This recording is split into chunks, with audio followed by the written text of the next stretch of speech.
Buenos días con todos, hoy les hablaremos sobre los trastornos relacionados con otras sustancias o las sustancias desconocidas. Este tipo de trastorno se basa en el consumo de ciertas sustancias que no son clasificadas clínicamente o que son desconocidas.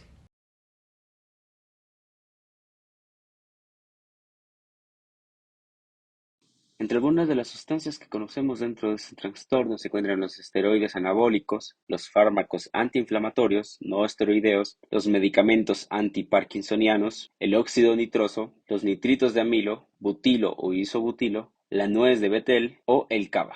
Dentro del criterio A tenemos un patrón problemático de consumo de una sustancia intoxicante que no se puede clasificar en la categoría de el alcohol, la cafeína, el cannabis, los alucinógenos, los inhalantes, los opiáceos, los sedantes, los hipnóticos o ansiolíticos, los estimulantes o el tabaco, y que provoca un deterioro o malestar clínicamente significativo y se manifiesta al menos por dos de los hechos siguientes en un plazo de 12 meses. 1. Se consume la sustancia con frecuencia en cantidades superiores o durante un tiempo más prolongado del previsto. 2. Existe un deseo persistente o esfuerzos fracasados de abandonar o controlar el consumo de la sustancia. 3. Se invierte mucho tiempo en las actividades necesarias para conseguir la sustancia, consumirla o recuperarse de sus efectos. 4.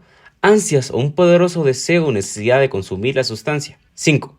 Consumo recurrente de la sustancia que lleva al incumplimiento de los deberes fundamentales en el trabajo, la escuela o el hogar. 6. Consumo continuado de la sustancia a pesar de sufrir problemas sociales o interpersonales persistentes o recurrentes, provocados o exacerbados por los efectos de su consumo.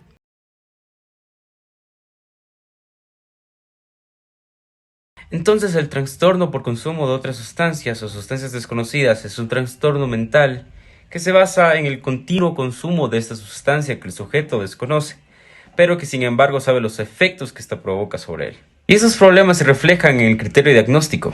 Y cuando se conozca la sustancia, se reflejará en el nombre de la afección, como por ejemplo trastorno por consumo de óxido nitroso. La sustancia en la que nos centraremos para este video será los nitritos de amilo, butilo y isobutilo, o también conocidos como popper. La droga popper en realidad es un conjunto de sustancias inhalantes de efectos psicoestimulantes compuestas por nitrito de amilo, que es un principio activo con efectos vasodilatadores y estimulantes que, entre otras cosas, propician un aumento del placer sexual. Producen un efecto estimulante y vasodilatador que se percibe a los pocos segundos de inhalar la sustancia, con una sensación de euforia, ligereza y el aumento del deseo sexual, como habíamos dicho previamente. Aunque estos efectos usualmente desaparecen rápidamente y dan paso a una sensación de agotamiento. Entonces, la droga popper es una droga depresora del sistema nervioso central, aunque su efecto inicial sea estimulante y con acción vasodilatadora, como habíamos mencionado antes. Algunas otras características es de que se trata de un líquido incoloro y con un fuerte olor característico, que comenzó a ser utilizado en la década de los 70 y a principios del 80. Los efectos se producen muy rápido y su duración pues es muy breve. La droga popper es una droga depresora que actúa en el cerebro aumentando la actividad del GABA, que posee receptores ionotrópicos y es un neurotransmisor inhibitorio. Aunque también dentro del consumo de la droga popper, si bien se dice que no se suele producir una dependencia a esta sustancia, que es algo de lo que luego hablaremos, sí produce una tolerancia hacia esta misma. Es aquí donde actúa el glutamato, que es un neurotransmisor excitatorio que consiste en facilitar y agilizar la comunicación entre las células nerviosas, lo que produce esta neuroadaptación gracias a los sistemas de recompensa, que hace que la persona requiera más consumo para llegar al estado hedónico que quiere, introduciendo así el sistema de recompensa que forma un papel importante dentro de la droga popper. Si bien es depresora, el estado inicial que ésta produce activa el sistema mesocórtico límbico, produciendo así la liberación de la dopamina, lo que produce el estado de placer a esta persona y el estado de éxtasis en esta, y lo que adentra a esta misma en un estado de éxtasis. Afecta así también el estado hedonista de la persona.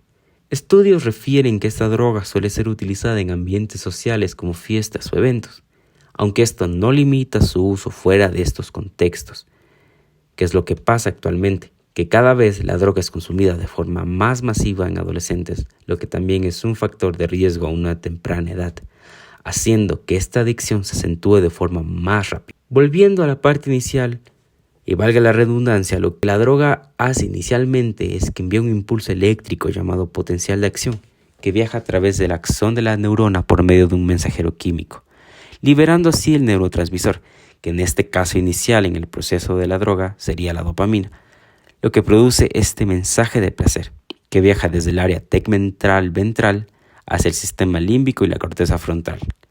Al consumir mucho más esta droga y cada vez la necesites más, porque como mencionamos antes, afecta tu estado hedónico, y al tratarse de una droga de placer sexual, desarrollas una dependencia a esta para poder seguir encontrando este placer sexual. Este sentimiento de placer genera potenciales de acción en neuronas productoras de dopamina del área tegmental ventral, y el uso prolongado de esta producirá un incremento de dopamina en la vía de recompensa, produciendo un efecto similar al de la nicotina, como algunas personas mencionan.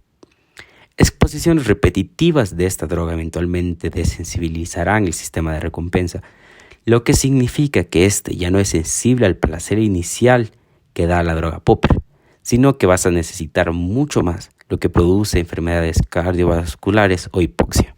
Así que podemos concluir diciendo que dos sistemas se encuentran presentes en esta droga, un inhibidor y otro excitador, ya que retomando los antecedentes de la droga, sabemos que la persona pasa por dos fases en el consumo de esta misma, una de gran éxtasis y otra donde su sistema nervioso se deprime, biológicamente hablando.